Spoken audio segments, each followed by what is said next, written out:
Bonsoir. Bientôt de nouveaux timbres dans nos mairies. L'Union des villes et communes de Côte d'Ivoire, en collaboration avec la Direction générale de la décentralisation et du développement local, ont annoncé la mise en circulation de nouveaux timbres municipaux pour février 2021. On en parle en tout début d'émission.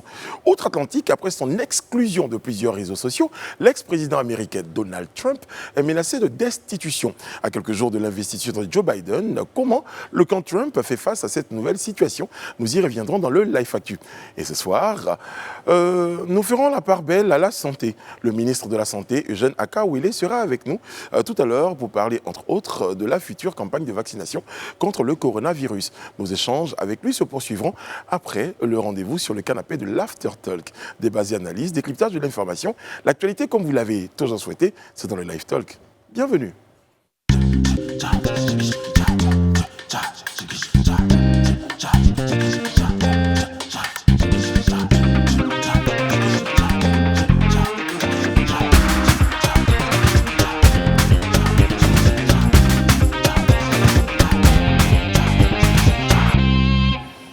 Oui, et tous les soirs, nous sommes chez vous à la maison. Vous nous accueillez, ça nous fait énormément plaisir. Merci d'être fidèles à ce rendez-vous, le Live Talk. Et tous les soirs, vous êtes plus nombreux à nous regarder, ça nous fait plaisir. Nous, c'est la The Team. Avec nous, il y a juste à ma gauche, Monsieur Serge Kouachi. Bonsoir. Bonsoir. Ah, vous êtes présent, j'aime bien. Sophie Aïda, comment allez-vous? Hello. Shine, oui. Là, surtout, ils vous ont bien installé aujourd'hui, les shine derrière le sapin scintillant. Voilà, c'est ça, derrière le sapin scintillant. Madame Bleu. Présente. Madame Bleu. Présente, Brice. Ah, en tout cas, aujourd'hui là. Je fais mes yeux pour te regarder. Bien sûr. Ils sont très beaux. Ils sont très très beaux. Quand vous me faites votre regard comme ça, je peux plus. Je suis dans mes fiches. Voilà, vos yeux de biche. Ça me calme, ça m'apaise. Ils sont très très beaux. Merci infiniment. Monsieur, comment tu vas? Ça va très très bien. D'accord. Monsieur Bleu, il est chanceux. Content. Il est content, je pense aussi. Quand on en parle, son visage s'illumine et c'est très très bien. C'est beau l'amour. Exactement. J'ai des étoiles dans les yeux. Ouais. Bon, alors nous allons démarrer tout de suite avec les points saillants de l'information, ce qui fait la une chez nous. Et dans le reste du monde, c'est maintenant et c'est dans le Life Actu. Vous aviez un commentaire qui n'était pas terminé. Non, pas du tout. C'est peut-être le mien qui est resté dans mon ventre. C'était le commentaire... C'était un commentaire bleu? Non, j'ai peur quand Serge s'y met. Il y a de nouveaux timbres qui sont annoncés en Côte d'Ivoire pour février 2021, on va dire le mois prochain. Pourquoi de nouveaux timbres, Madame Bleu? Pour lutter contre la contrefaçon. Okay. Donc, les autorités ont décidé en tout cas de mettre un timbre qui sera cette fois-ci infalsifiable, je vais y arriver. Et donc, ces nouveaux timbres municipaux seront mis en circulation, comme tu l'as dit, à partir du 1er février 2021. Donc, l'annonce a été faite ce mardi 12 janvier 2021 lors d'une conférence de presse co-animée par le président de l'UVCOSI, M. Danho Paulin, et le directeur général adjoint de la Direction générale de la décentralisation et du développement local, on a abrégé la DDL. Donc, les objectifs visés, c'est vraiment de lutter contre la fraude fiscale et surtout optimiser. C'est la grande tendance en ce moment, optimiser les recettes municipales, c'est très important. Et ce qu'il faut savoir, c'est que les coûts resteront les mêmes pour les usagers. Il n'y aura pas d'augmentation, donc les coûts resteront les mêmes que les anciens. Ils seront infalsifiables avec des numéros de série, les incrustations de sécurité visibles à la lampe et en plus des caractères qui sont non lavables et d'autres garanties de sécurité dont on aura plus de détails dans les prochains jours. Donc la distribution va se faire par le réseau des services décentralisés du Trésor public. Donc, plus question pour les communes de l'intérieur de venir s'approvisionner à Abidjan comme c'était le cas auparavant. Et le mécanisme est fait de telle sorte que les timbres d'une localité ne sont pas utilisables dans une autre localité. Okay. Parce que c'était le cas en fait. Donc, les anciens timbres seront retirés sur le marché dès la fin du mois de janvier 2021 pour permettre le renouvellement avec ces fameux timbres municipaux infalsifiables. C'est vrai que les gens lavaient les timbres. Il les lavait, tu vois. Je comprends pas. Les parties où il y avait les cachets, souvent les gens les lavaient, ils les nettoyaient en vrai. Ils les remettaient dans une forme de circuit. Donc je crois que c'est un peu pour faire face à cela. Effectivement, pour faire face à cela et surtout pour accroître les recettes fiscales en cette année 2021. En ce moment, c'est vraiment le terme à la mode, hein, recettes fiscales. Je crois que cette année-là, l'année 2021, démarre sur ça. Non, mais je pense que c'est chaque année, en début d'année, qu'on parle de recettes fiscales. C'est toutes les années? Oui, bien après sûr. On parle d'optimisation, mais aussi il y a le volet digitalisation aussi qui est mis en avant dans la collecte de tout ce qui est recettes fiscales. Donc, c'est un point également à prendre en compte pour l'amélioration, en tout cas, de ces timbres. L'image qu'on voit à l'écran, je veux juste savoir, c'est l'image des nouveaux timbres, c'est ça? Oui, c'est l'image des code barre. On dirait que timbres, c'est un code barre qui peut être utilisé qui peut être scanné de manière digitale, c'est ça, hein? Oui, qui peut être scanné de manière digitale, en fait. Donc, il y a tout un arsenal, en tout cas, de mesures qui permettent de rendre ces nouveaux timbres infalsifiables. Maintenant, après, on sait que, bon, forcément, le risque zéro n'existe pas. Bien sûr. Il faut rester prudent quand même, mais l'initiative est à saluer, surtout en cette période. Oui, et pour répondre à l'interrogation de Sophie, ça arrive en même temps avec la digitalisation expérimentale de certaines communes. Hein. Donc, c'est un peu pour ça que ces timbres-là sont digitalisables, j'ai envie de dire. Et il faut rajouter que des missions d'explication sillonneront les 31 régions de Côte d'Ivoire du 17 au 24 janvier à l'endroit des acteurs de la chaîne avant l'utilisation des nouveaux timbres qui seront disponibles dans les services des trésoreries régionales. Mais est-ce que tu sais si on peut s'en procurer genre par ordinateur, sur Internet ou des choses comme ça pour l'instant? C'est pour ça que j'ai parlé de renouvellement, de retrait de l'ancien stock de timbres jusqu'à la fin du mois de janvier par le renouvellement avec le nouveau stock. Parce que je sais que dans certains pays, justement, les timbres peuvent s'acheter en ligne, même pour des procédures, on va dire, administratives. Comme ils nous l'ont expliqué sur ce plateau, donc le directeur général adjoint de la décentralisation et du développement local a d'ailleurs indiqué à ce sujet que l'État a mis en place les collectivités décentralisées pour construire leur autonomie financière basée sur leurs ressources propres, mais il y a également une campagne qui va être lancée par le directeur général adjoint de la décentralisation et du développement pour expliquer le principe et le pourquoi de ces timbres-là et puis l'implication digitale aussi qui viendra avec par rapport à la décentralisation de ces... Tout ce que vous êtes en train de dire, lorsque vous avez dit les coûts des timbres ne vont pas augmenter, il y a cela et qui a la caméra juste là, à ma droite, j'ai entendu une grande respiration.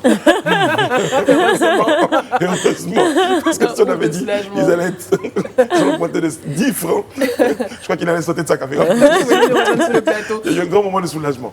Et ce qu'il faut retenir aussi, c'est que le président de l'Ivicossi, qui est également le maire d'Atekoubé, invite toutes les populations, vous, moi et tout le monde, à faire en sorte que cette action soit couronnée de succès avec la participation de tous et de toutes. Monsieur, les missions d'explication, c'est du 17 au 24. Hein. Oui, du 17 au 24 janvier. Dans les 31 régions de la Côte d'Ivoire. Du coup, vous ne pouvez pas vous retrouver avec un timbre demain à Boaké. À Abidjan, à Boaké ou à Korogo, voilà. Ah, je comprends. Parce que décentralisation totale. Moi, par exemple, je vous donne un exemple très précis pour qu'on soit sûr que j'ai bien compris. Pour qu'on soit, moi, je suis né à Boaké. C'est là-bas qu'on fait mon extrait de naissance. Donc, c'est là-bas qu'il faut que j'aille acheter le timbre pour qu'on puisse... Parce que c'est le timbre de la localité. C'est par collectivité. Et qu'on va me ramener à Abidjan pour mes papiers. Après, c'est tout un processus, je pense, que le maire d'Atekoubé et président de l'Ivicossi pourra venir expliquer sur notre plateau. Parce qu'on nous avait expliqué ici justement que dans la décentralisation municipale, on pourrait, dans n'importe quelle commune, pouvoir justement se faire tirer les extraits de naissance.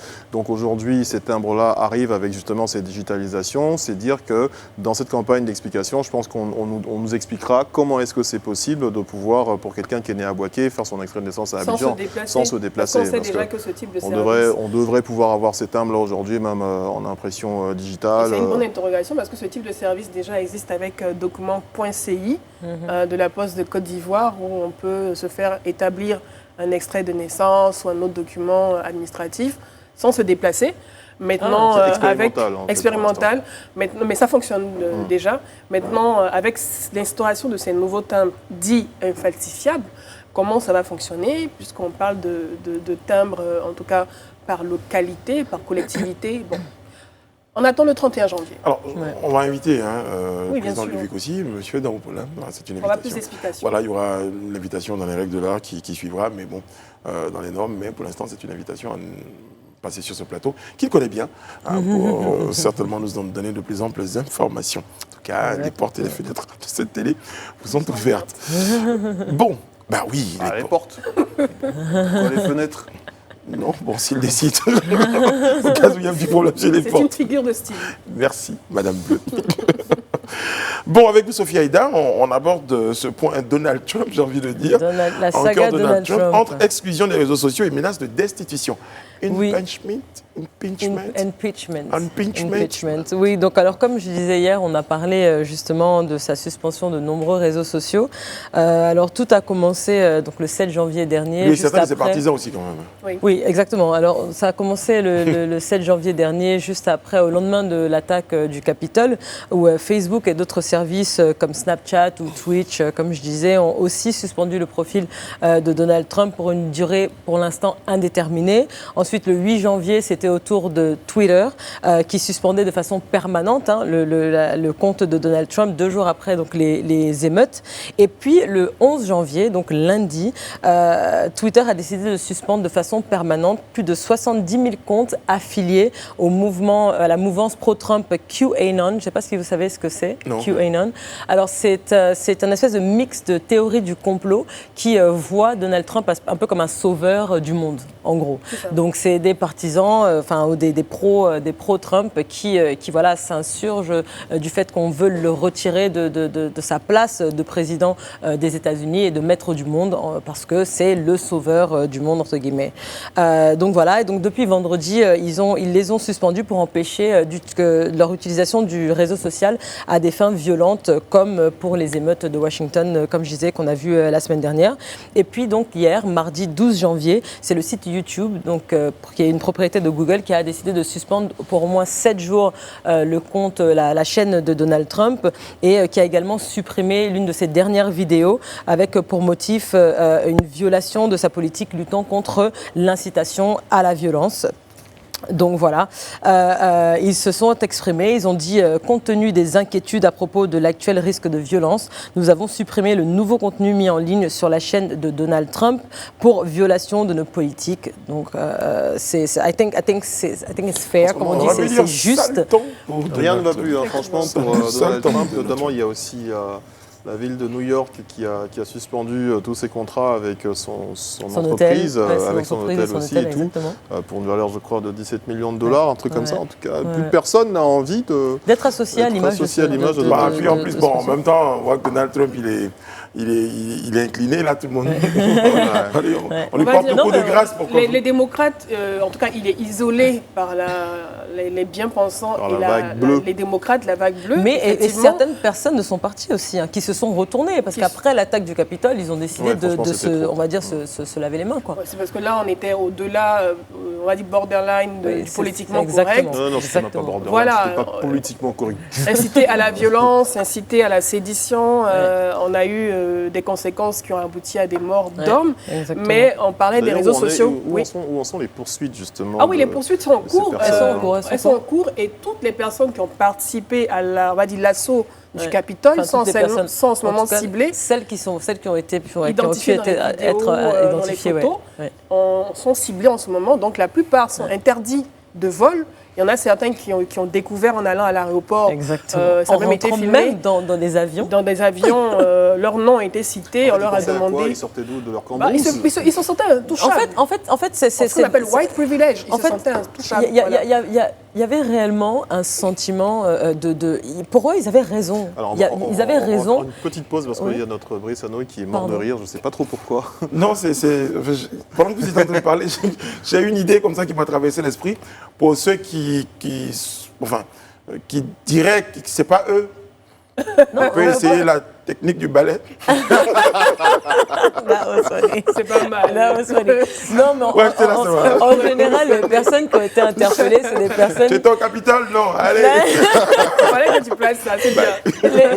personnes qui ont été interpellées, c'est quand même des personnes qui ont été reconnues, comme disait Edith, voilà, de faciès à travers des vidéos. Non, mais après, ils ont posé, il y en a beaucoup qui ont posé carrément en face caméra, oui, ils sont qui bien se sont fiers de exprimés. poser. Ils ont, bon. Et ce qui était drôle, justement, et c'est pour ça que je disais que pour eux, en fait, they're entitled. Je ne sais pas comment on dit entitled en français. Non, en fait, ils se sont, pour eux, ils avaient raison. Ils étaient investis d'une mission noble. Qui était noble, et pour eux, ils avaient raison. Ils avaient raison d'être allés et puis d'avoir manifesté de la sorte. Et lorsque certains se sont fait arrêter, justement, dans les avions et se sont fait, ont été expulsés, ils pleuraient. Ils ne comprenaient pas pourquoi. C'est toujours comme ça la bêtise. Il y a l'effet de groupe. C'est ça. Voilà. Je pense qu'ils sont dans la réflexion du jugement pour sédition même en ce moment. Et comme tu l'as dit, ils n'acceptent tellement pas cette décision, le fait qu'on ne comprenne pas leur acte, que certains, dont un Texan, s'est suicidé aujourd'hui. On rappelle parce que qu'il est sous poursuite judiciaire. Le FBI a annoncé, a prévenu de quelques attaques des Capitoles dans tout le pays, par des même dans les 50 États armés. Donc, alors justement, tout ça a poussé les démocrates, comme on le disait hier, à débuter ou menacer le président Donald Trump de démarrer une procédure d'impeachment, donc de destitution. Et ils ont demandé au vice-président Mike Pence, justement, hier, de pouvoir lancer cette procédure. Mais lui, s'est exprimé et a donc refusé, bien avant de recevoir cette lettre d'intention, ou en tout cas cette demande. Il a refusé en disant qu'il estime qu'un tel acte n'est pas dans le meilleur intérêt de notre nation, ni ne correspond à la Constitution. Donc il est contre. Et aujourd'hui, Nancy Pelosi, qui est la présidente de la Chambre des représentants démocrates, donc a décidé de rentrer dans une discussion avec d'autres membres de la Chambre pour voir dans quelle mesure ce serait possible. Non, c'est possible de lancer.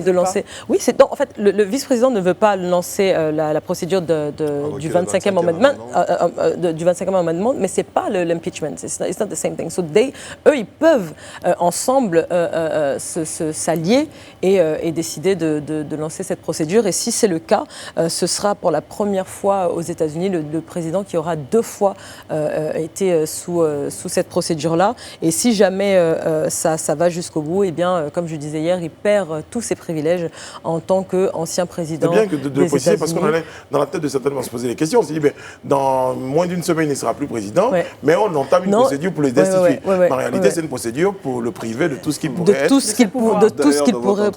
L'ex-président américain. Oui, déjà, dans ma tête, c'est réglé. Le président sortant, exactement. Alors, donc voilà, donc on attend de voir. On va voir un petit peu comment ça se déroule dans les prochains jours. En tout cas, parce que, comme tu as dit, il reste moins d'une semaine. C'est vrai que l'inquiétude, elle est normale. Elle est normale parce que, vu ce qui s'est passé, et le fait qu'il garde encore ses pouvoirs de président jusqu'au 19 janvier, c'est normal qu'il y ait de l'inquiétude. Non, alors l'impeachment, c'est ce que je disais justement, c'est que la procédure de destitution peut aller jusqu'à... Cette procédure peut aller jusqu'à après la sortie de Donald Trump of office, comment on dit, du bureau ovale.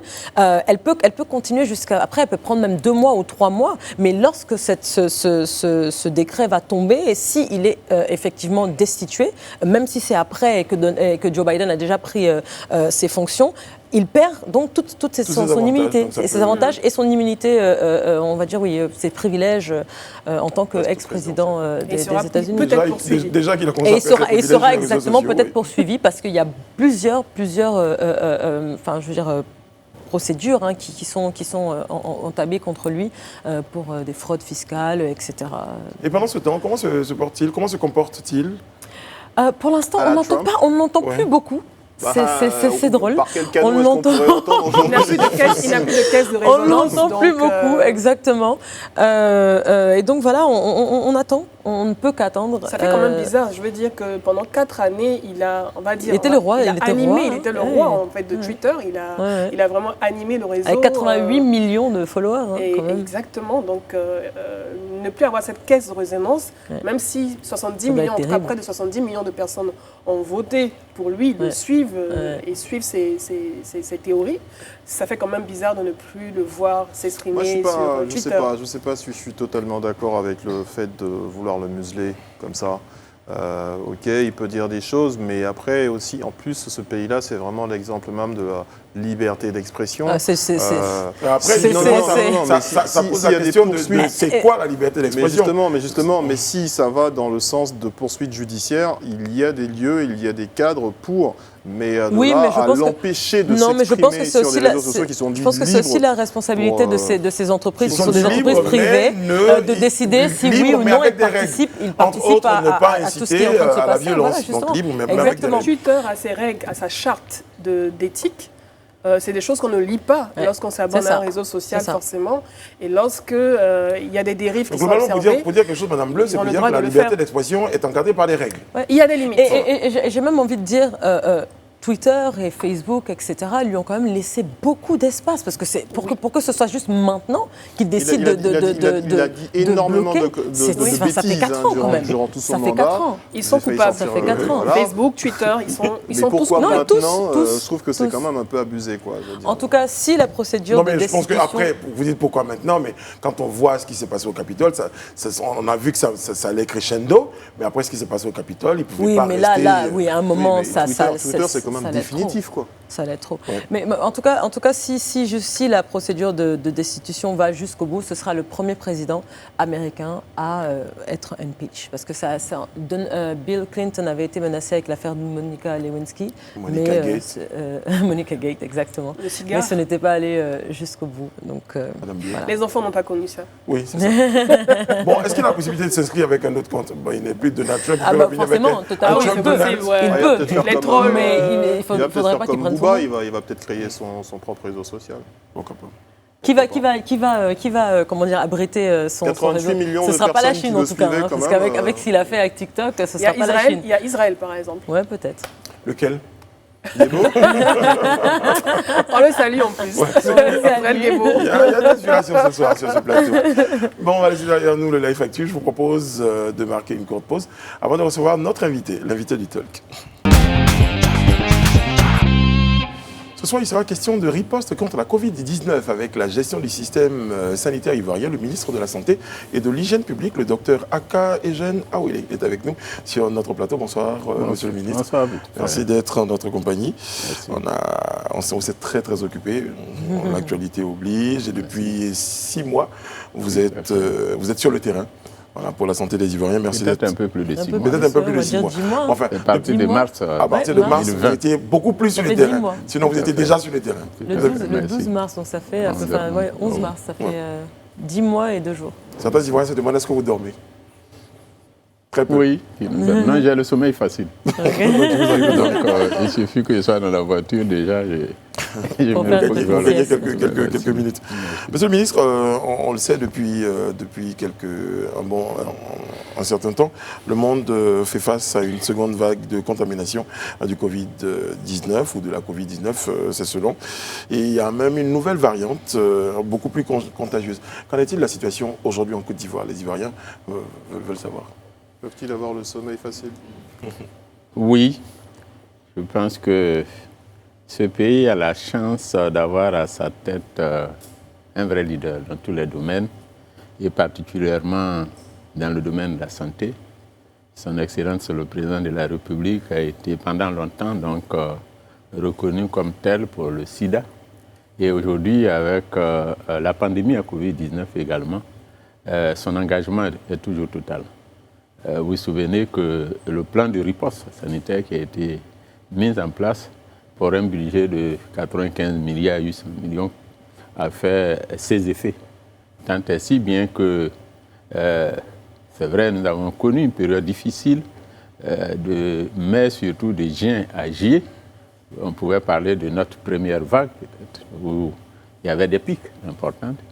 Mais depuis septembre, de septembre jusqu'à mi-décembre 2020, nous n'avons enregistré que des résultats positifs de l'ordre de moins de 5%.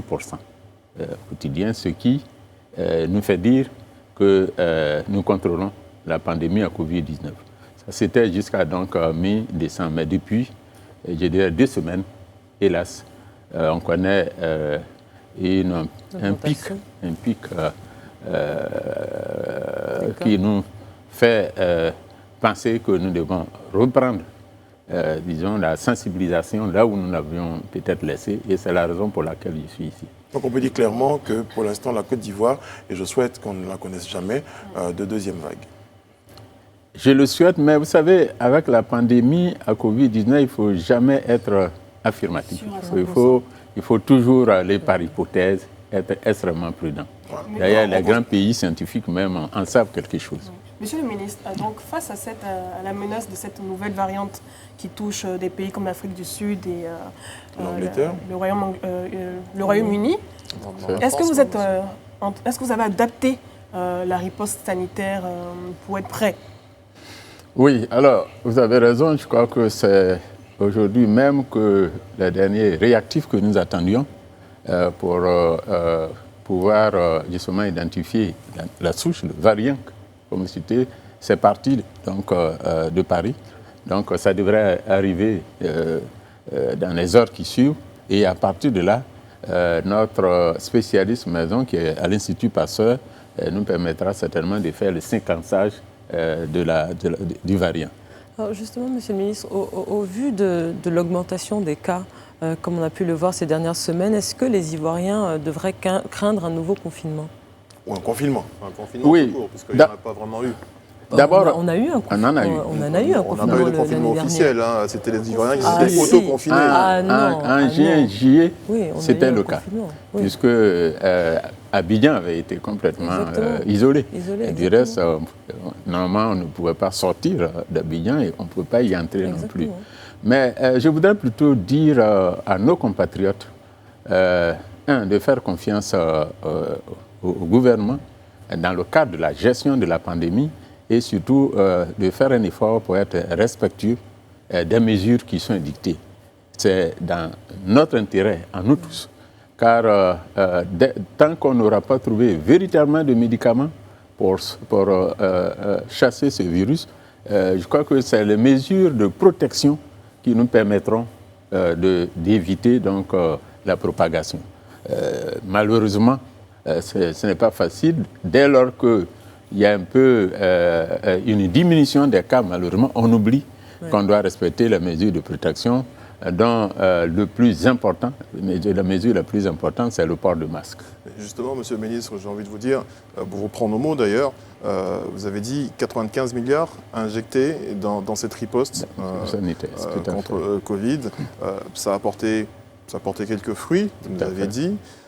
Mais par la suite, on a eu comme l'impression qu'on est tombé dans un relâchement, alors que le monde était toujours en émoi face à cette pandémie, même les pays les plus développés. Sous nos tropiques, on a constaté qu'il y a eu des rassemblements monstres, des rassemblements géants, il y a eu des concerts, il y a eu, même pendant la période de décembre aussi, énormément de concerts. Oui, mais avant même déjà, parce que même bien, pendant la période électorale. Bien avant, pendant qu'on était en train de constater même les effets justement positifs que vous étiez en train d'annoncer de cette riposte, on était déjà en train de se rassembler dans la période électorale et autres, avec ce relâchement-là. Pourquoi est-ce qu'il y a eu ce relâchement-là et pourquoi est-ce qu'on a attendu jusqu'à aujourd'hui cette nouvelle vague mondiale viennent taper à la porte de l'Afrique pour dire attention, il faut qu'on repense à la sensibilisation comme vous venez de dire? Non, on n'a pas attendu jusqu'à aujourd'hui. Je viens de rappeler que de septembre à mi-décembre, que nous étions parfaitement à l'aise. Nous enregistrions par jour moins de 5% de cas positifs, ce qui est la norme pour dire qu'on contrôle la pandémie. Voyez-vous? Et nous avons, vous savez que nous avons le taux de létalité le plus faible, pratiquement au monde, 0,6%. Alors, monsieur le ministre, à propos du taux de létalité, terminé. Voilà. Et donc, de septembre jusqu'à 2015, vous savez que nous avons plus de 14 000 agents de santé communautaire qui circulent. Nous avons 113 districts sanitaires en Côte d'Ivoire, donc répartis sur tout l'étendue du territoire. Ces agents de santé communautaire font les ménages, se déplacent dans les ménages, expliquent la maladie, de sorte qu'aujourd'hui, la plupart des Ivoiriens savent ce que c'est que la Covid-19. Quand nos compatriotes ont des symptômes, ils savent aujourd'hui la différence à peu près entre un palu tout simple et puis la pandémie. Alors, ce qui s'est passé, c'est que nous avons vu venir ça. Vous savez, le ministre de la Santé, il est là pour passer des messages. Et il a des limites. Nous sommes majeurs tous. Dès le 23 décembre, nous avons attiré l'attention de la population. C'était le dernier conseil des ministres. Nous avons dit attention, avec l'arrivée des vacanciers, il faut que nous fassions attention, que nous évitions les regroupements. Parce que vous l'avez dit, les élections électorales n'ont pas été des occasions d'augmentation. Les différents meetings, puisqu'à ces meetings, nous distribuions gratuitement le masque, qui est vraiment la mesure qui sauve. Donc, il n'y en a pas eu. Les élections ont eu lieu en octobre, ça n'a pas fait augmenter non plus. Il y a eu des grandes funérailles, ça n'a pas fait augmenter, mais tout est parti donc, de l'arrivée de ces vacanciers. Je vous donne un exemple. Du 20 décembre au 28 décembre, nous avions à peu près 280-300 cas positifs. Mais du 29 décembre au 10 janvier, ça a été multiplié par 5. Alors, vous voyez, 1500. Vous l'avez vu C'est là que ça a été. Vous avez vu nous l'avons vu, nous l'avons annoncé. Est-ce que l'État de Côte d'Ivoire n'avait pas la possibilité, justement, dans la prévention de la venue de ces vacanciers-là, de restreindre peut-être les frontières ou de les fermer carrément? Non, il s'agit d'Ivoiriens qui reviennent. Monsieur le ministre, justement, à propos des vacanciers, l'État n'a pas le droit de ne pas recevoir nos compatriotes. On leur a dit, prenez la mesure. Je pense qu'aussi, il faut que chacun de nous assume sa part de responsabilité. Ceux qui n'ont pas voulu respecter, qui se sont regroupés. C'est les regroupements qui ont été à l'origine. Non, mais monsieur le ministre, vous dites que c'était dû à l'arrivée des vacanciers. Oui. Donc, ça veut dire que les vacanciers sont arrivés, certainement porteurs du virus. Pas forcément. Pas forcément. Est-ce que je peux expliquer ça? C'est extrêmement important. Oui, on insiste là-dessus, monsieur le ministre. Pendant la période où nous avions moins de 5% de cas, ça ne voulait pas dire que le virus n'existait plus ici. Le virus est présent depuis qu'il est rentré en mars 2020. Il est donc présent, mais en quantité, je dirais, infinitésimale, avec moins de 5%. Donc, il circule. Mais ce virus a le mérite de se multiplier rapidement, de se transmettre rapidement. Les vacanciers n'étaient pas forcément porteurs du virus, mais ils sont venus vivre. Ce sont nos enfants. Moi, à mon âge, je peux le dire. Ce sont les jeunes gens qui sont venus, les étudiants, qui, étant en isolement dans les pays du Nord, ont voulu venir en sachant que la Côte d'Ivoire est belle, il fait bon vivre ici. Donc, quand ils sont venus, ils se sont retrouvés dans les événements festifs. Oui. Voilà. Donc, le rassemblement, dès lors que vous avez un cas qui est positif, naturellement, ça transmet. Voilà la réalité du problème.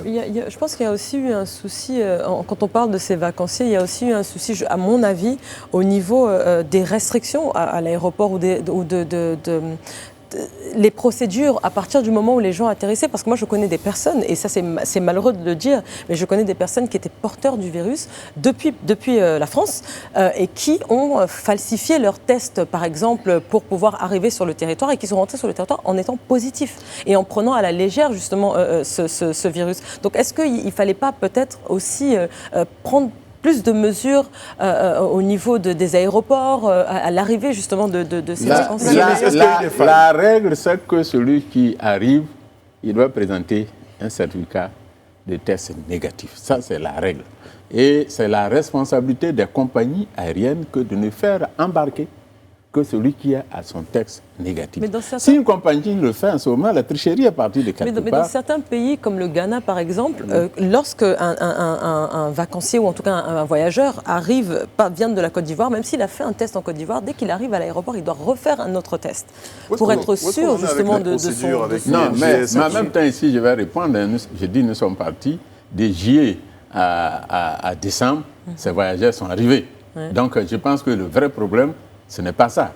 Sinon, on aurait pu voir une tendance à l'augmentation durant toute cette période. Je vous dis, la vérité, ce sont les vacanciers qui sont venus à un moment de fête. Je vous ai dit qu'en une semaine, du 29 décembre au 10 janvier, le chiffre a été multiplié par ça. On est passé de 300 à 1500. Monsieur le ministre, dans tous les pays du monde, dans tous les pays du monde, il était prévisible, on craignait justement cette période de fête. Oui. Et dans certains pays, il y a eu des renforcements des mesures. Mais pourquoi pas en Côte d'Ivoire? Mais nous avons renforcé les mesures. D'abord, lorsqu'un gouvernement annonce à ses compatriotes, attention, voilà ce qui va arriver, disons que la population doit quand même prendre en compte. Il s'agit d'institutions, ce n'est pas un problème de... C'est Pierre qui annonce, c'est Paul. Mais on a dit, attention, le danger est là. Monsieur le ministre, vous avez fait appel à la responsabilité des Ivoiriens. Tout à fait. Nous voulons croire quand même à cette responsabilité. Maintenant, on tire la leçon. C'est aux mêmes Ivoiriens auxquels vous avez imposé un couvre-feu. On était toujours aussi responsables. Pourquoi est-ce que maintenant où vous envisagez justement qu'il y a un pic dans ces périodes de fête, on nous laisse festoyer, on nous laisse nous rassembler, on laisse justement venir des étrangers, notamment des artistes, pour faire des concerts dans cette période-là? C'est quand même un peu contradictoire d'appeler à la responsabilité quand on permet tout ça. Non. Je vous ai donné les chiffres. Non, il faut. Nous voulons faire les choses de façon scientifique. Très bien. On ne le dit pas parce que, bon, on pense que c'est... Tout en essayant de prévoir au maximum. Je vous ai donné une période. Je vous dis, du 20 décembre au 28 décembre, on avait à peu près 300 cas. Ce qui est parfaitement raisonnable. Ça ne nous a pas empêché de dire, attention, le risque peut arriver maintenant, à cause de la fête de Noël, à cause du nouvel an. Mais ça devait quand même permettre à nos compatriotes de faire un peu attention. Voilà, il ne faut pas seulement... Voilà, il faut pas seulement, ça n'a pas été fait. Et maintenant, donc, nous avons compris que malheureusement, nous devons aller plus loin. Et c'est la raison. C'est l'une des raisons de ma présence. Et justement, on va évoluer sur la question, monsieur le ministre. Le constat est là. Aujourd'hui, malheureusement, la Côte d'Ivoire connaît une hausse au niveau des cas. Qu'est-ce que nous faisons pour faire face à cela? Alors, ce que nous faisons, c'est toujours... notre stratégie, d'abord, n'a pas changé. La stratégie, c'est dépister, c'est tester, c'est isoler. Il n'y a pas de stratégie dans cette affaire. Il faut dépister au maximum. Et si vous suivez, vous avez vu qu'il y a 3 jours, nous étions à plus de 4000 textes. Alors qu'à un moment donné, ça avait baissé terriblement. On était souvent à 500, 300. On était à plus de 4000. Aujourd'hui même, je crois que nous sommes autour de 2000 et quelques. Donc, c'est la stratégie, comment sortir tous les cas positifs. Donc, il faut donc les tester et puis les isoler. En sachant qu'aujourd'hui, nous sommes préparés à faire face. Parce qu'il y a eu des investissements importants en ce qui concerne le dépistage. Vous savez qu'on a des sites de dépistage dans chaque commune d'Abidjan. Nous avons à peu près 13 à Abidjan. Nous en avons sur tout l'étendue du territoire. C'est gratuit? C'est gratuit. Tout est gratuit. Sauf pour les voyageurs qui payent 50. Voilà. Ensuite, nous savons traiter lorsqu'il y a des cas positifs. Je crois que c'est l'une des particularités de la Côte d'Ivoire, monsieur le ministre. On parlait du taux de létalité qui est très très faible. Il y a aussi une formule très secrète, mais à l'ivoirienne qui marche bien. Qui permet justement de réduire le taux de létalité. C'est une victoire pour le ministère de la Santé? Non, la Côte d'Ivoire, c'est heureusement l'un des pays qui ne peut rien cacher. Ce pays est tellement transparent. Vous savez, parce qu'il est ouvert. Donc, il peut y avoir des erreurs. Nous sommes des êtres humains. Mais je vous assure que nous sommes très transparents. Est-ce qu'on peut connaître le protocole? Avec notre...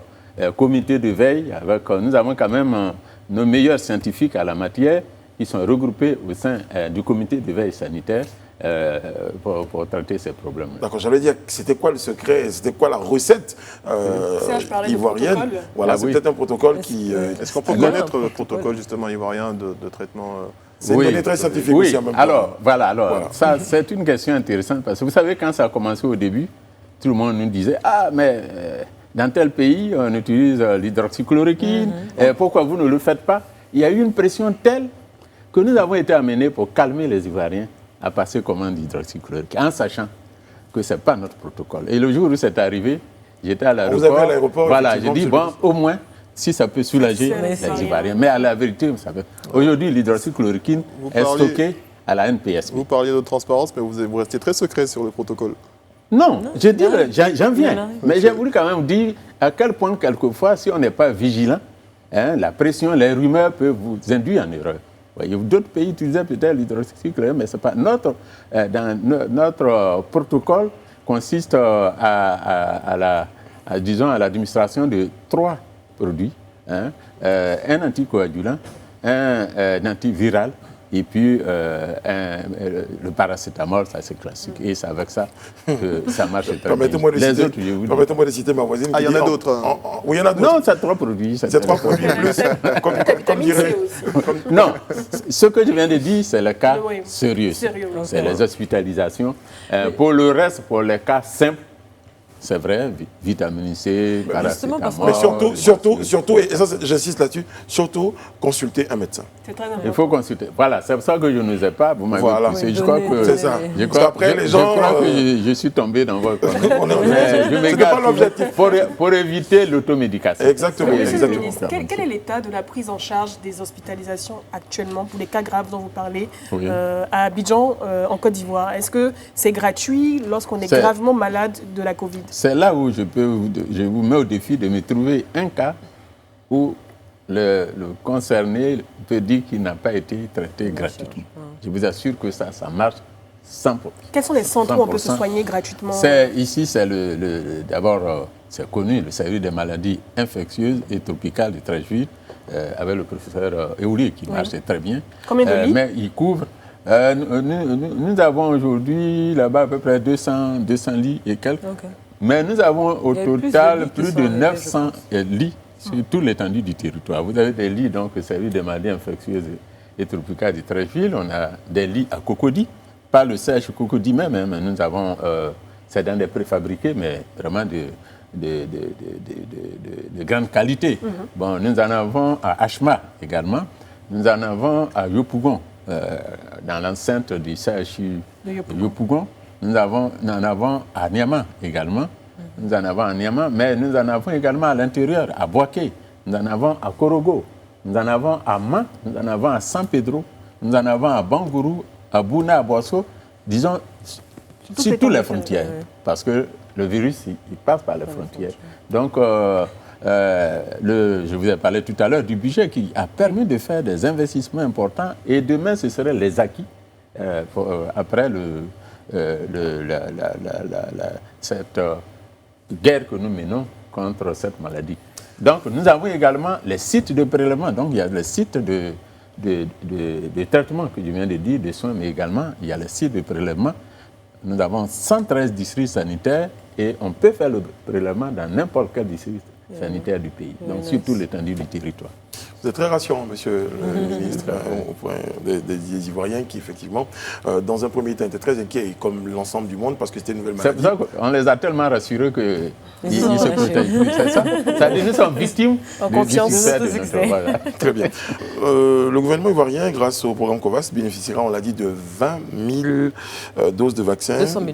200 000, pardon. 200 000 doses de vaccins donc, de marque Pfizer, on l'a appris récemment, mis sur pied donc, par les Américains d'ici fin janvier 2021. Alors, question, comment se fera la vaccination? Qui sera en première ligne? Et je rajoute une autre question, ça avait été annoncé pour avril, et puis finalement ramené à beaucoup plus tôt. Non, je vais expliquer. C'est pour ça. Non, mais je vais expliquer. Vous savez qu'avec la COVID-19, il faut souvent anticiper. Hein. On peut annoncer, on peut prendre des décisions, mais la pandémie va à un rythme tel que si on va avoir des changements de la contenir, quelquefois, on essaie d'anticiper. En réalité, dès que le vaccin a été annoncé, vous vous souvenez, c'était au mois de décembre, hein, vous avez vu même que les laboratoires qui attendaient souvent leur autorisation de mise sur le marché en janvier, il y en a qui l'ont eu finalement en décembre, parce que ça allait extrêmement vite, surtout Pfizer. Bon, donc, nous, ce que nous avons fait, et vous savez aussi que dans un premier temps, on pensait que nos pays n'allaient pas avoir accès à ce vaccin pour son coût, que ça allait être réservé d'abord aux pays du Nord. Alors, nous sommes nous faisons partie du système, comment on appelle, de COVAX, du mécanisme COVAX, avec Gavi, qui est l'Alliance Vaccin.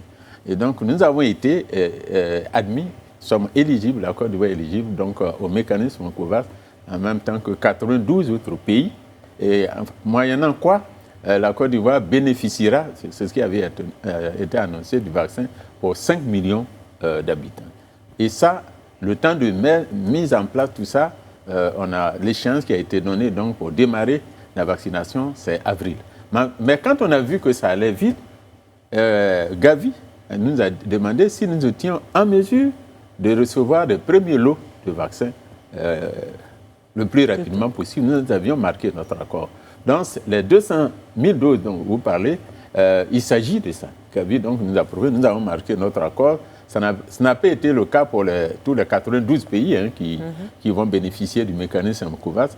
La Côte d'Ivoire est une chance dans ce domaine, peut-être parce qu'on a bien traité le programme. Donc, par rapport à ça, nous avons donc fait les démarches qu'il faut pour que avant le 15 février, en tout cas fin janvier, nous puissions recevoir... Monsieur le ministre, quelle est la pour répondre à la nationalité question du vaccin? de Brice, qui sont ceux qui sont en première ligne? La nationalité du vaccin d'abord. Pfizer, américain. Et pourquoi Pfizer et pas Moderna ou le vaccin chinois ou russe, par exemple? Non, mais puisque là, on bénéficie gratuitement de ce vaccin. Celui qui nous donne a annoncé Pfizer. Ceci dit, nous-mêmes, nous cherchons de tous les côtés.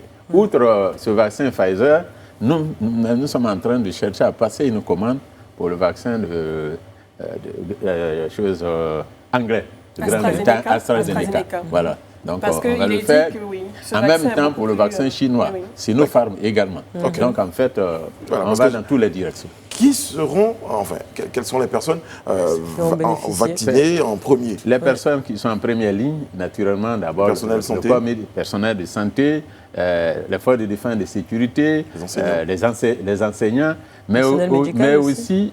Le personnel médical? Si, c'est ça, ça a été dit, mais également les personnes âgées de moins de 50 ans plus. Est-ce qu'il sera volontaire? Les volontaires aussi. Dans un premier temps. Je veux dire, le vaccin, il est obligatoire? Non, il n'est pas obligatoire. Vous allez vous faire vacciner, monsieur le ministre?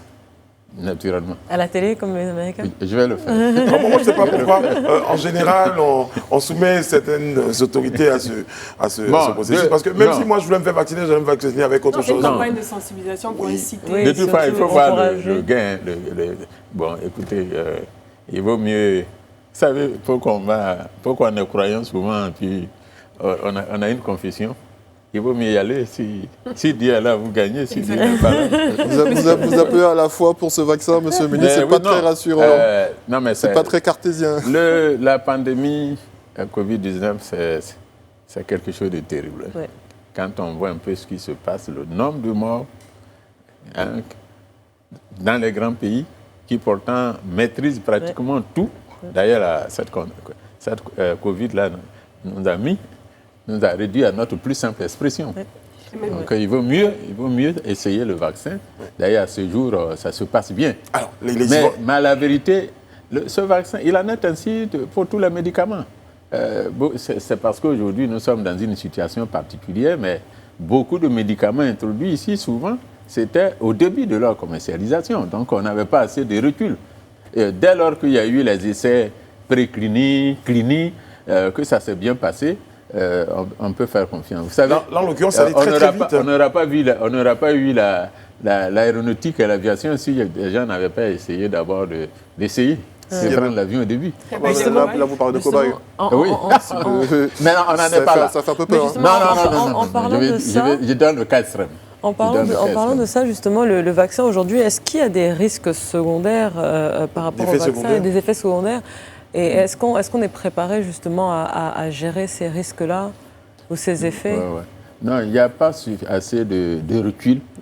Il n'y a pas assez de recul, mais on est préparé. Il est dit que chaque pays est responsable des effets éventuels qui pourraient arriver. Ça, c'est un signe, d'ailleurs, un protocole pour assumer la responsabilité. Donc, de la vaccination. Forcément dans le processus, hein. Forcément dans le processus, monsieur le ministre, on dit on a commandé les vaccins, ils vont arriver, on a parlé de la conservation de ces vaccins. Je suppose que toutes les mesures sont prises pour que cette conservation-là se fasse dans les normes. Tout à fait. Par exemple, le vaccin Pfizer qui donc va pouvoir arriver, les 200 000 doses, 100 000, on peut avoir parce que vous savez, actuellement les commandes, la pression est forte, hein. Donc ça peut être 100 000, au moins 100 000 ou 200 000 doses. Bon, on a passé aujourd'hui même la commande pour les frigos. Non. Ça, c'est déjà annoncé, ça va arriver. Mais ces vaccins doivent pouvoir être conservés à moins 70 degrés. Le vaccin Pfizer. Est-ce que vous pensez que la chaîne de conservation de froid ne sera pas brisée connaissant nos températures C'est pour ça qu'il y a la commande. Non, c'est pour ça qu'on a passé la commande de congélateurs adaptés. Même avec les congélateurs, on sait que les machines ne sont pas infaillibles. Oui, mais bon, si c'est le cas, on ne va pas l'utiliser si on sait que la température n'est pas respectée. Mais il faut dire que même ce vaccin, il peut être utilisé à plus 8 degrés pendant à peu près 5 jours, 8 jours. Donc, si on voit venir rapidement, on peut l'utiliser. J'ai une question, Monsieur le Ministre, concernant justement le déploiement, parce que j'ose espérer qu'il ne s'agit pas seulement que d'Abidjan pour la vaccination. Est-ce que tous les secteurs que vous avez cités tout à l'heure, donc les personnes qui vont recevoir ces premières doses-là, c'est à l'échelon national, les personnels de santé à l'échelon national, les militaires également? Mais tout en disant quand même l'épicentre de la pandémie, c'est Abidjan. Incontestablement. L'épicentre, par exemple, à ce jour, on va concentrer les efforts sur Abidjan. À part Boaké où on a 2 cas d'hospitalisés, les autres sites, il n'y a pas d'hospitalisation. Pourtant, les conditions sont là pour qu'ils fassent le dépistage, pour qu'ils isolent, pour qu'ils traitent. Donc, c'est essentiellement Abidjan. Ceci dit, il est prévu que sur tout l'étendue du territoire, le vaccin circule. C'est pour ça d'ailleurs que pour les 5 millions de cibles, les cibles de 5 millions, mais le gouvernement a estimé qu'il faut penser à toute la population. C'est pour ça que le gouvernement lui-même fait l'effort pour en acheter. Si on devait attendre seulement le don pour 5 millions, on n'allait pas en recevoir à fin janvier.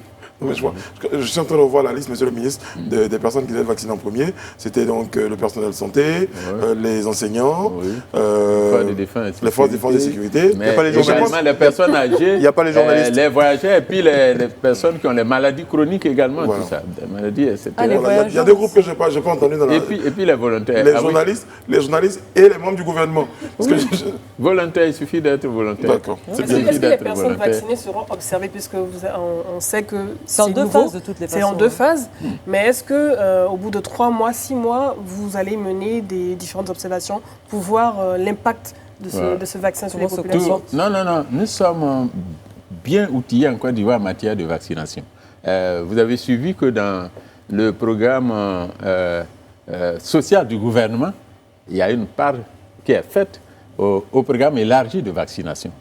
Nous avons donc de bonnes compétences en matière. Nous avons nos éminents professeurs en la matière, qui est le directeur coordonnateur de ce programme. Et donc, qui est vraiment... donc, il y a toute une procédure pour suivre ce qui va se passer. On a vraiment l'impression... Parce que ce n'est pas la seule vaccination. Hein, vous savez comment on est venu à bout de la polio. C'est la Côte d'Ivoire un bon exemple. Oui. Ça a mis beaucoup de temps. Oui, mais c'est toujours long, vous savez, c'est les pandémies. Monsieur le ministre, on a vraiment l'impression que tout se déroule vraiment plutôt normalement. Les budgets sont là, la vaccination se déroule bien, on a même avancé, on a la chance d'avoir des vaccins que même d'autres pays n'ont pas. Sauf que des agents de plusieurs structures de l'État sont entrés en grève. Ils réclament donc leur prime Covid-19. Cette prime tourne autour de 94 milliards décaissés par l'État, donc comptait seulement 3 mois. Cela fait 10 mois que la crise sanitaire dure. État des lieux, et constat. Qu'est-ce qui est fait, monsieur le ministre?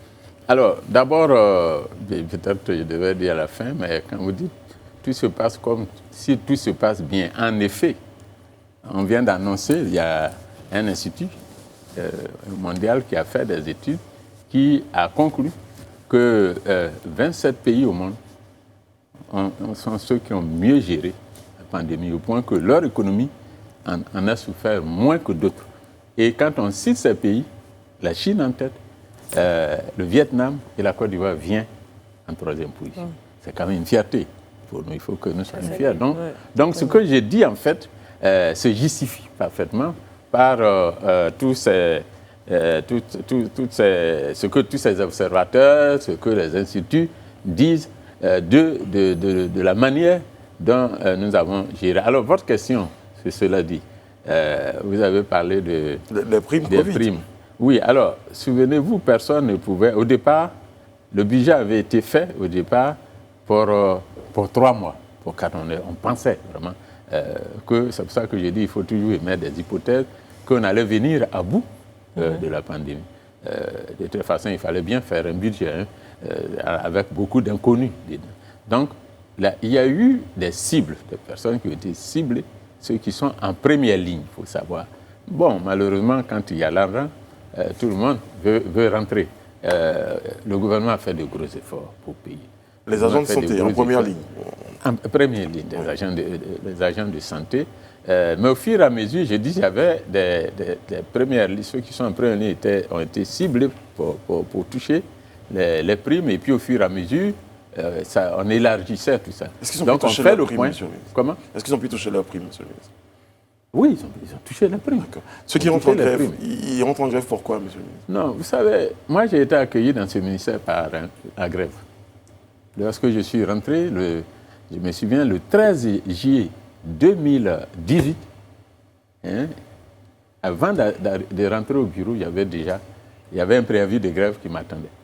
Et j'ai passé le temps à négocier. Donc, c'est ce que nous faisons au quotidien. C'est ce que nous faisons. Est-ce qu'ils vont avoir gain de cause? Mais je dois dire, nous avons à peu près 35 syndicats. Aujourd'hui, au moins, nous avons réussi. Nous avons réussi à nous mettre d'accord avec au moins 33 de ces syndicats. Il en reste 2 avec lesquels nous avons des problèmes. Donc il y a de l'avancée. Qu'est-ce que vous avez peut-être accepté de nous le dire. Qu'est-ce qui a été arrêté avec ces syndicats-là? Pour dire, vous n'avez pas de... vous vous plaignez de vos primes Covid, vous les aurez, ça sera reparti. Qu'est-ce qui a été décidé, monsieur le ministre? Mais la Côte d'Ivoire, c'est un pays de dialogue dans tout le pays. On est dans le dialogue, c'est pour ça que ça tient jusqu'ici. J'ai dit, on va de priorité en priorité. On va de priorité en priorité et les aménagements qu'il faut faire avec le budget qui a été mis en place sont faits pour pouvoir solder cette affaire. Vous ne bottez pas en touche, monsieur le ministre? Non, il faut...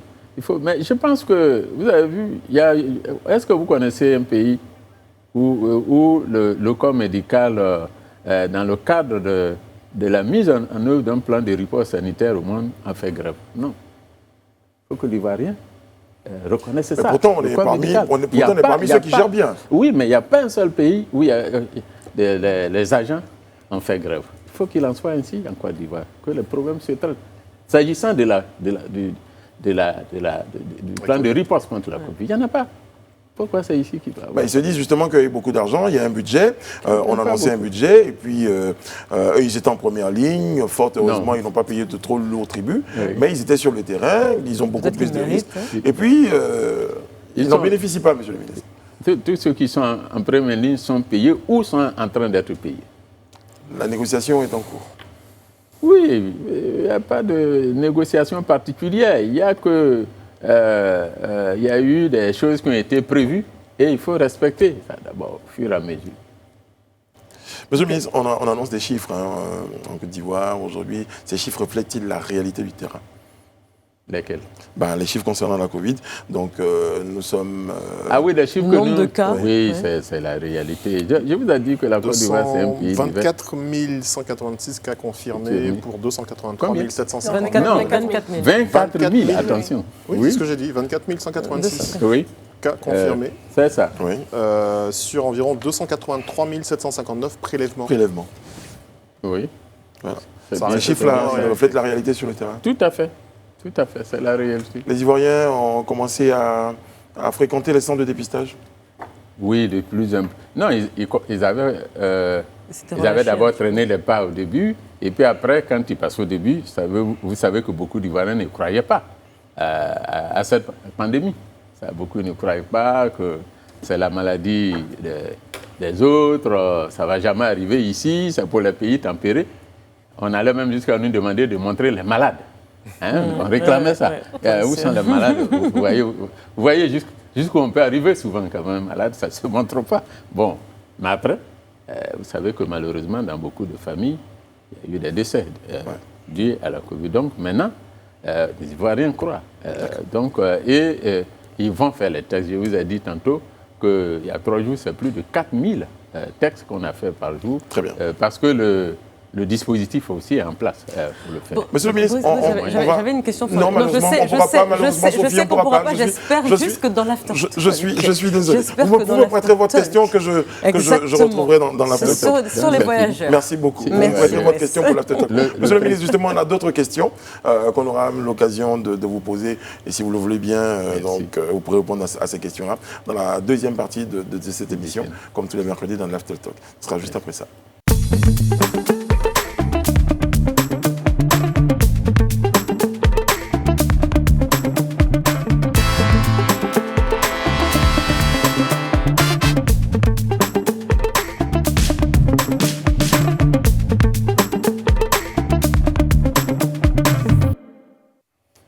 Et pour l'After Talk, comme tous les mercredis, nous rejoint M. André Bois, rédacteur en chef Live TV. Bonsoir André.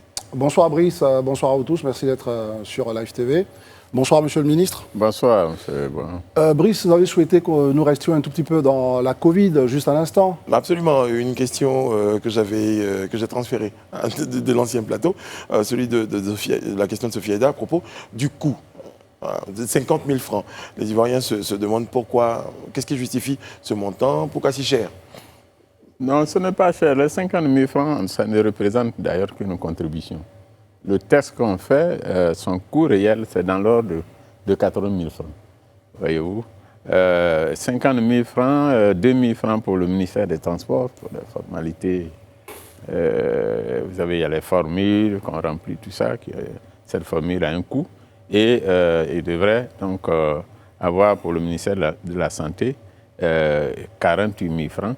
En réalité, c'est subventionné par l'État de Côte d'Ivoire.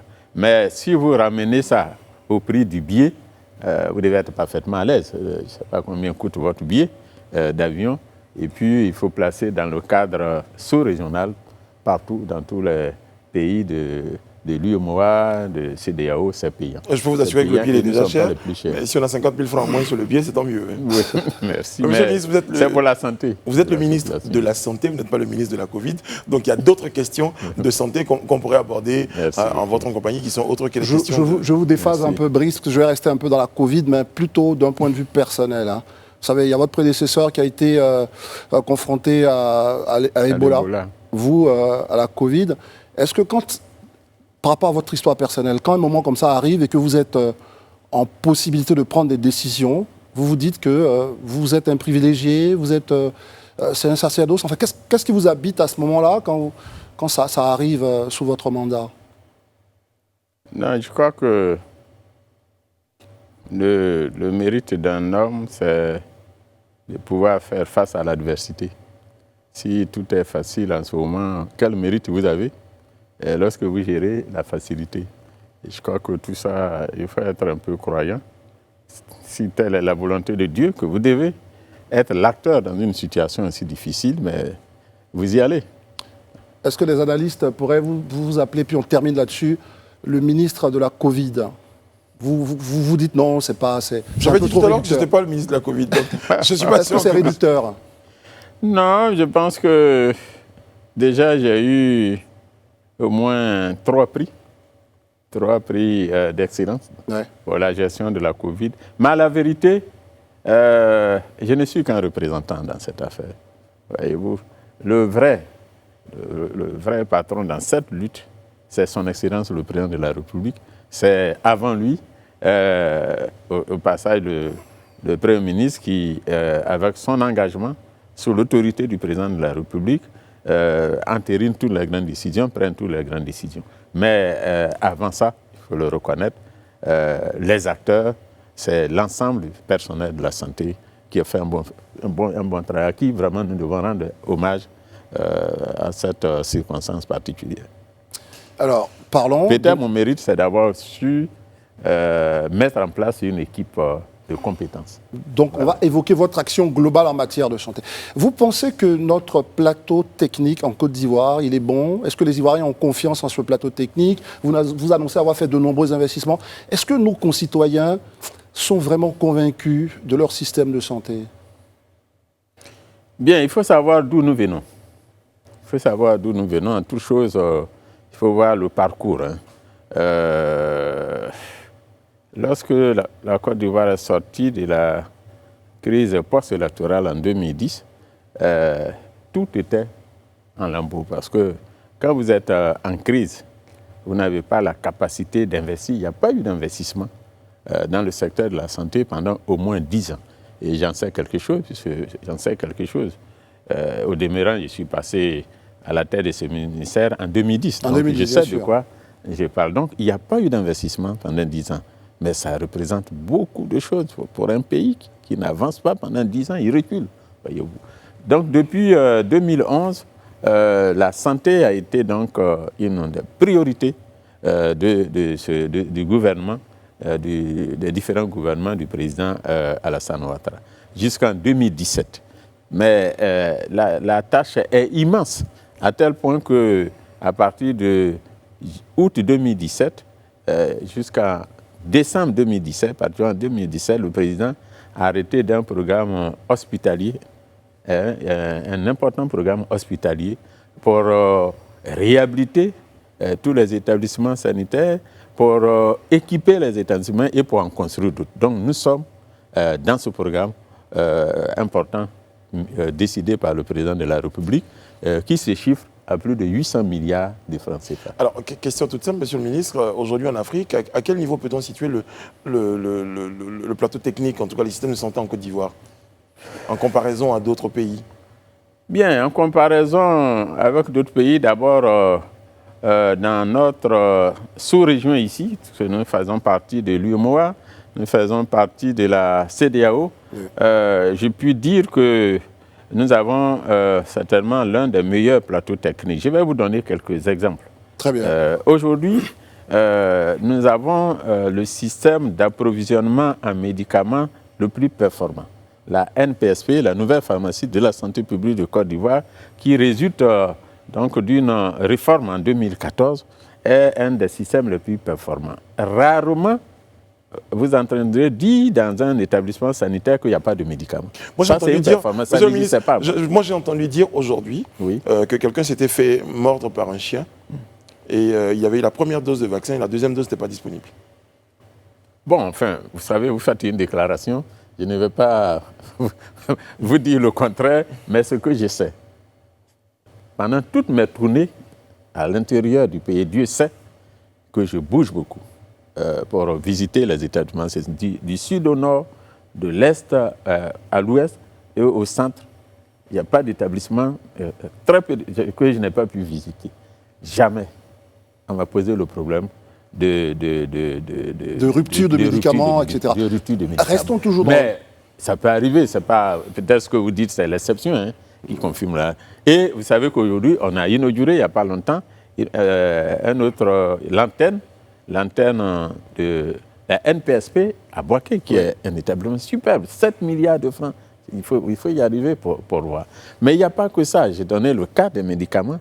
Aujourd'hui, pour le traitement des cancers, dans le jargon on dit, le Centre national d'oncologie et de radiothérapie Alassane Ouattara de Cocody est l'un des meilleurs établissements dans la sous-région.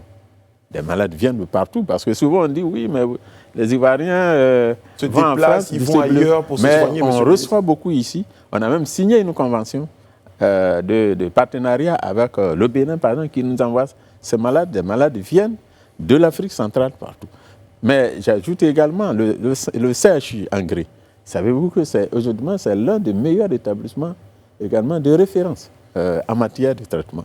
Donc, on peut multiplier l'exemple. Et vous savez qu'on a commencé à ouvrir d'autres établissements. À Yamoussoukro, on a réhabilité une première partie qui a été inaugurée par le président de la République. À Korogo également, on a réhabilité une bonne partie du CHR. On va bientôt ouvrir à Zopé un centre hospitalier régional à Bosso, on en construit à Mans, on en construit vraiment un peu partout. Très bien. Donc alors, là, vous avez vu, monsieur le ministre, pardonnez-moi, on vous a vraiment laissé nous donner toute la litanie de ce qui est beau, de ce qui est bien fait, mais les Ivoiriens se plaignent beaucoup. Enfin, en tout cas, on entend beaucoup de plaintes. Il faut en parler. Est-ce que, par exemple, aujourd'hui, quand un usager arrive à l'hôpital de Port-Boué et qu'on doit le transférer au CHU, est-ce que le système fonctionne bien au point qu'au CHU, on attend effectivement ce malade, quand vraiment on ne peut pas le prendre en charge, on sait qu'on peut le renvoyer au CHU de Cocody ou de Treichville. Aujourd'hui, c'est ça. Est-ce que notre système n'est pas sclérosé quelque part? Non, aujourd'hui, c'est ça. Pourquoi? Parce que je vous ai dit que nous sommes en pleine période de réhabilitation des établissements. Oui. C'est un peu comme quand vous réhabilitez les routes. Vous avez vu à Abidjan, quand il y a eu des travaux d'aménagement des ronds-points, le problème de déplacement, les embouteillages que ça crée. Oui. Mais ce sont des bons problèmes. Aujourd'hui, nous sommes dans la même situation, mais comme il s'agit d'hôpitaux, on ne fait pas très attention. Par exemple, Port-Boué, il y a des problèmes. Pourquoi? Parce que le service gynéco-obstétrique du CHU Treichville ne fonctionne pas parce qu'il y a des travaux.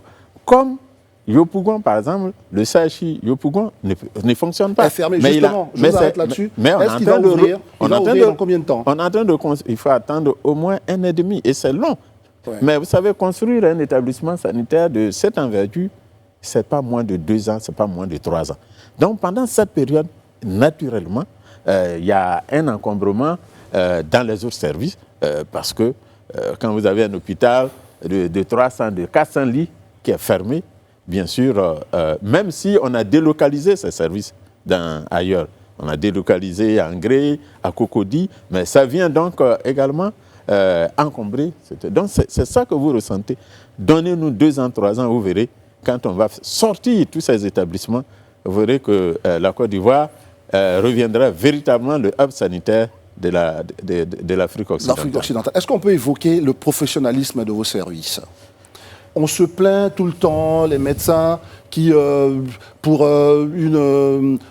J'ai un cas très précis, monsieur le ministre. Aujourd'hui, ma voisine me disait qu'elle accompagnait sa nounou qui devait accoucher. Donc, on devait lui faire une césarienne. Et malheureusement, la césarienne, le centre qui l'accueillait l'a orientée au niveau du sud de Hongrie. Voilà. Et à ce niveau, on lui avait dit qu'elle devait juste payer que le kit pour la césarienne et que le reste serait gratuit. Elle a été surprise de constater que la dame a été... trimballée d'hôpitaux en hôpitaux. Et finalement, on n'a même pas pu la traiter au niveau du sud d'Hongrie. Elle a quasiment été mise dehors. Monsieur le ministre, c'est sans doute un cas, mais les témoignages sont légion sur les prises en charge, j'allais dire, qui ne sont pas extrêmement professionnelles de la part des services. Qu'est-ce que vous répondez à ça? Pourquoi ça arrive? Bien, pourquoi ça arrive dans d'autres services? Attention. Non, voyez-vous, nous sommes dans le domaine de la santé. C'est-à-dire qu'il s'agit ici, on travaille sur l'homme, il faut sauver des vies. De sorte qu'un seul cas, si c'est mal fait, elle doit être déplorée. C'est pour ça qu'on comprend les préoccupations que vous posez. Mais il n'y a pas d'exagération. Fondamentalement, le personnel fait son travail. Parce que vous avez cité un cas, il y en a combien comme ça dans la journée? Il y en a combien, mec? Tout de même, nous sommes plus de 25 millions d'Ivoiriens. Et il n'y a pas que les Ivoiriens. La Côte d'Ivoire aujourd'hui, avec l'apport des frères des autres pays, c'est peut-être 40 millions, c'est peut-être 35 millions. Donc, il faut comprendre ce qui arrive. Avec du personnel qui travaille dans des établissements, souvent, j'ai dit, c'est réduit du fait que d'autres établissements sont en réhabilitation, sont en construction.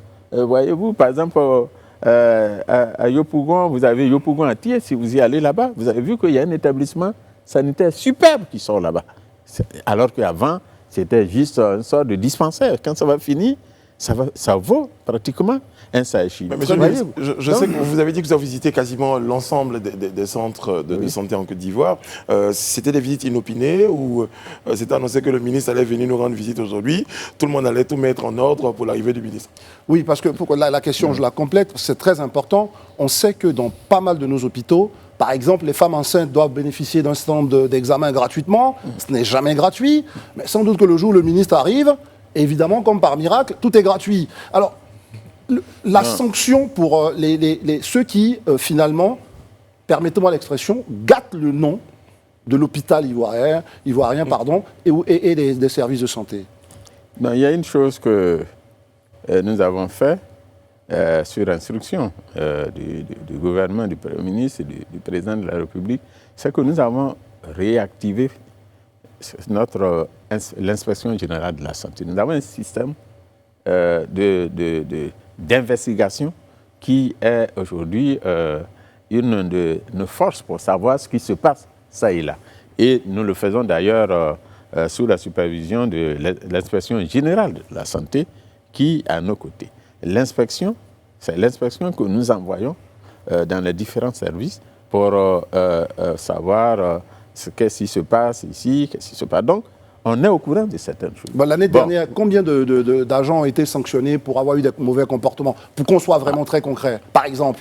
Oui, il y en a. Je n'ai pas pris mes éléments, mais je peux vous dire, je crois que en passant à l'Assemblée pour le budget, nous sommes à peu près à 25 cas que nous avons pu sanctionner. Sortir du système. Oui, il y en a même que nous avons.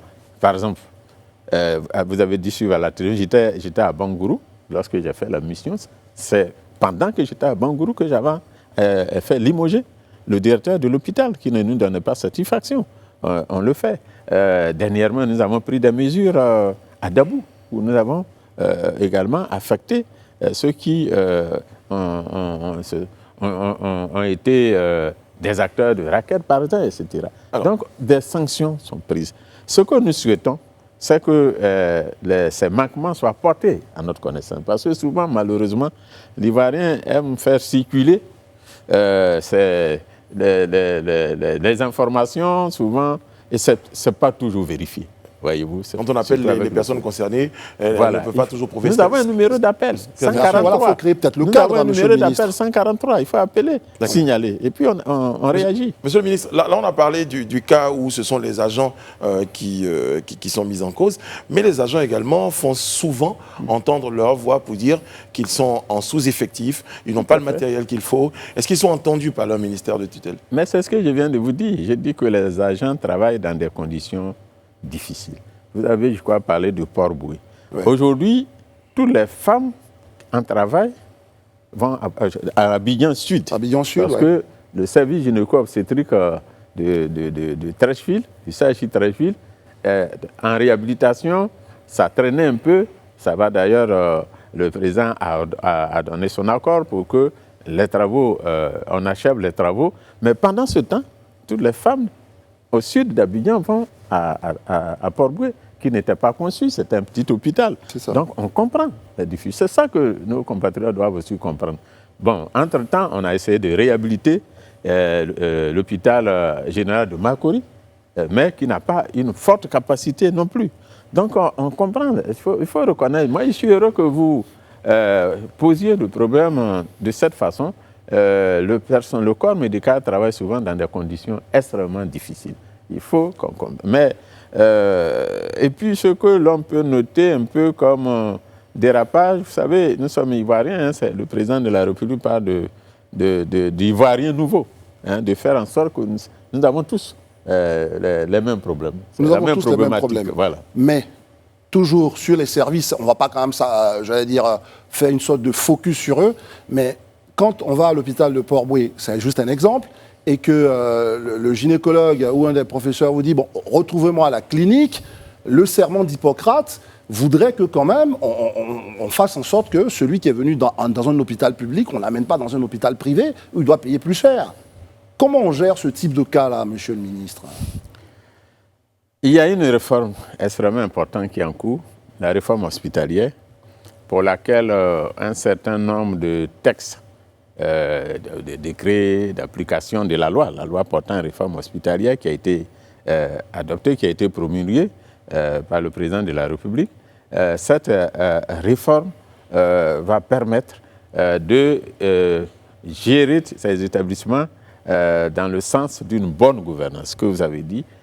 Par exemple, il sera question qu'il y ait maintenant une convention entre le public et le privé. Pour permettre au service public de recevoir les médecins que l'autre va envoyer et qu'un médecin peut envoyer. Donc, il y aura une convention entre les deux. Donc, ça se fera dans la transparence totale, convention, parce qu'il faut savoir aussi que les établissements publics seuls ne peuvent pas faire face à la problématique de la santé. On est d'accord là-dessus. Les deux doivent cohabiter. Voilà, donc la réforme actuelle qui place au cœur du système l'homme, l'usager et également le praticien va permettre de régler en partie ces problèmes. Juste une petite question, Brice, pardonnez-moi, sur cette réforme, parce que les personnels de santé ne sont pas totalement d'accord, parce qu'on vous soupçonne de vouloir faire des établissements de santé, des lieux de business, avec une performance, tout ça. Comment vous amenez, justement, puisque vous êtes pharmacien, comment vous amenez tout ce monde à croire en une telle politique de réforme? Non, on va assigner à ces établissements des objectifs de résultats. Je crois qu'incontestablement, aujourd'hui, nous sommes dans un monde où on ne peut pas faire des gestions approximatives, Oui. Des objectifs de résultats, mais ces objectifs seront profitables aux praticiens. Par exemple, aujourd'hui, lorsque un agent, un infirmier, un médecin assure la garde, il n'y a pas d'impact financier. Avec cette réforme, la garde, celui qui assure la garde aura une rémunération. Donc c'est à leur avantage. Monsieur le ministre, on a envie de dire que la star des luttes aujourd'hui, c'est la lutte contre la Covid. Mais qu'en est-il des autres plans de lutte contre le paludisme, contre le sida? Non, on a su le plan, mais vous savez que vous-même, vous savez très bien qu'avant la Covid, nous étions également sur le terrain. En réalité, le vrai défi que nous devons relever, c'est les mortalités maternelles, néonatales et infantiles. Ça, c'est le vrai défi qui est toujours présent. Comment faire pour réduire les taux de mortalité? Et quand le disant, on pense au décès dû au palu, on pense au décès dû à la tuberculose, au décès dû au sida, etc. Donc, on n'oublie rien. Aujourd'hui, il faut penser également au décès dû au cancer. Vous savez qu'il est dit que d'ici 2030, si les dispositions ne sont pas prises, il y aura beaucoup plus de morts du fait du cancer que de toutes les autres affaires. C'est pour ça que tout à l'heure, je vous citais le Centre national d'oncologie et de radiothérapie. Et il y a en prévision la construction d'un institut international d'oncologie et de radiothérapie du côté de Bassam, Abidjan, entre Bassam et Abidjan, pour plus de 70 milliards de francs CFA. C'est acté, ça viendra toujours. Mais encore, nous venons de signer le gouvernement a signé pour 90 milliards de francs CFA de construction d'une soixantaine d'hôpitaux avec des blocs gynéco-obstétriques répartis sur tout le territoire, à l'effet donc de protéger les femmes enceintes afin de réduire la mortalité. Très bien, restons sur les femmes enceintes. La question de la gratuité, on va l'évoquer encore, la gratuité des soins pour les femmes enceintes. Vous évoquez justement le taux de mortalité en couche. Vous savez bien que beaucoup de femmes enceintes ont peur d'aller à l'hôpital parce qu'on va leur demander de l'argent. Donc, ça dit, l'une des solutions, c'est d'appliquer véritablement la gratuité. Beaucoup de jeunes filles qui tombent enceintes, qui ne vont pas justement suivre des soins gynécologiques, etc. Comment on fait, monsieur le ministre, pour qu'enfin les femmes de ce pays se disent qu'elles sont prises en charge gratuitement dans nos hôpitaux publics? Cela va, passer par la construction, je vous ai dit tantôt, d'une soixantaine de blocs gynéco-obstétriques, c'est-à-dire des petits hôpitaux sur toute l'étendue du territoire. Parce que ce qui se passe, en 2 ans maximum, c'est-à-dire ça va démarrer au plus tard février. Donc tout le territoire sera couvert. Parce qu'il faut réduire les distances. Vous voyez souvent entre une femme qui est enceinte ne doit pas pouvoir parcourir plusieurs kilomètres avant de trouver un établissement. Donc on veut réduire ça au strict minimum, voyez-vous. Dès lors qu'on aura ça, le personnel en formation, vous savez que le nombre de sages-femmes formées chaque année, l'effectif augmentera de plus en plus. On a maintenant des gynécologues qu'on affecte à l'intérieur du pays. On est tombé d'accord avec les chefs de service de gynéco-obstétrique Donc on a fait de plus en plus de gynécos à l'intérieur du pays. Juste une dernière question, parce qu'en régie, on a des impératifs, monsieur le ministre, mais c'est une dernière question à propos de la vie chère. Vous savez que bientôt, ou en tout cas ça rentre en vigueur, la question du lait infantile. Le ministre du Commerce a décidé donc de suspendre la hausse des prix sur l'huile et la farine. Qu'en est-il justement de cette TVA qu'on voudrait mettre sur le lait infantile? Et c'est vraiment la dernière question là-dessus. Non, mais vraiment, c'est bien que vous suivez l'actualité. Ce matin, j'ai eu une réunion avec les responsables du Conseil national de l'ordre des pharmaciens, ainsi que l'Union des pharmaciens privés, par rapport à cette préoccupation. Et en début d'après-midi, j'étais en contact avec le ministre du Budget, et nous avons convenu d'avoir une séance de travail sur ce point. Vous ne pouvez pas nous annoncer ici, pour terminer l'émission, non, c'est pas pour terminer. on va envoyer une séance de travail. Parce que si on lui laisse la parole, André, il va demander. Monsieur le ministre, à côté de ça, vous êtes candidat aux prochaines législatives. Tout à fait. Comment vous préparez la campagne entre la lutte contre la Covid? Comme toujours, ce n'est pas mon premier essai. Mais là, il n'y avait pas la Covid. Oui, non. Qu'est-ce que vous voulez? Je n'ai pas bien compris. Il n'y avait pas la Covid, ça, vous n'étiez pas occupé ailleurs, parce qu'aujourd'hui, vous avez d'énormes responsabilités. Entre ça et la campagne, ça pourrait être... Quand j'étais candidat, il n'y avait pas de Covid. Ouais. Oui, mais... non, vous êtes serein? Je suis serein. D'accord. Merci, monsieur le ministre, d'avoir été avec nous. Je rappelle que pour notre émission ce soir, nous avions avec nous monsieur Eugène Akaoué, ministre de la Santé et de l'Hygiène publique. Merci, monsieur le ministre, encore une fois, d'avoir bien voulu vous prêter au jeu de nos questions, et notamment celle de monsieur André Bois, qui voulait une toute dernière qui n'aura pas. Non, vous l'aurez pas. Je vous assure, vous l'aurez pas. On s'arrête ici pour notre After Talk de ce mercredi. Rendez-vous demain sur le plateau du Talk. Prenez soin de vous, prenez soin de la Côte d'Ivoire. Que Dieu veille sur vous. Amen. Merci beaucoup. Merci.